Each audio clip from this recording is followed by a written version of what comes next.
నేను ఇందాకే వారికి వివరంగా చెప్పాను. కేంద్ర ప్రభుత్వం నుంచి ఒకే ఒక ప్రాజెక్ట్ తెచ్చుకోగలిగారు, అది కూడా 54 కోట్ల రూపాయలతోటి. ఇవాళ మనం ఈ 15 నెలల కాలంలోనే 441 కోట్ల రూపాయలతోటి 7-8 ప్రాజెక్టులు తెచ్చుకోగలిగాం. అదేవిధంగా ఆ రోజున ఆ ప్రభుత్వం చేసినవి పాండ్రంగిలో అల్లూరు సీతారామరాజు గారి గ్రామానికి చిన్నపాటి రిపేర్లకు సంబంధించి 2 కోట్లు ఇచ్చారు తప్పితే మిగతా డబ్బు అంతా కూడా 434 కోట్ల రూపాయలని ఋషికొండ ప్యాలెస్కే ఖర్చు పెట్టినటువంటి పరిస్థితి. దాంతోపాటు ప్రైవేట్ రంగంలో ఇచ్చిన వారి దగ్గర ఏ రకంగానూ కూడా వాళ్ళు దాని మీద తిరిగి డబ్బు వసూలు చేయడానికి ప్రయత్నించలేదు అధ్యక్ష.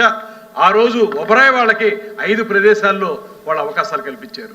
ఇందులో చూస్తే ఇవాళ ముంతాజ్ పేరుతోటి ఒబరాయ్ వాళ్ళు పెట్టారనేటువంటిది ఏదైతే ఉందో అది ఆ రోజుని 2019-24 మధ్యలోనే శాంక్షన్ చేసినటువంటి అంశం అధ్యక్ష.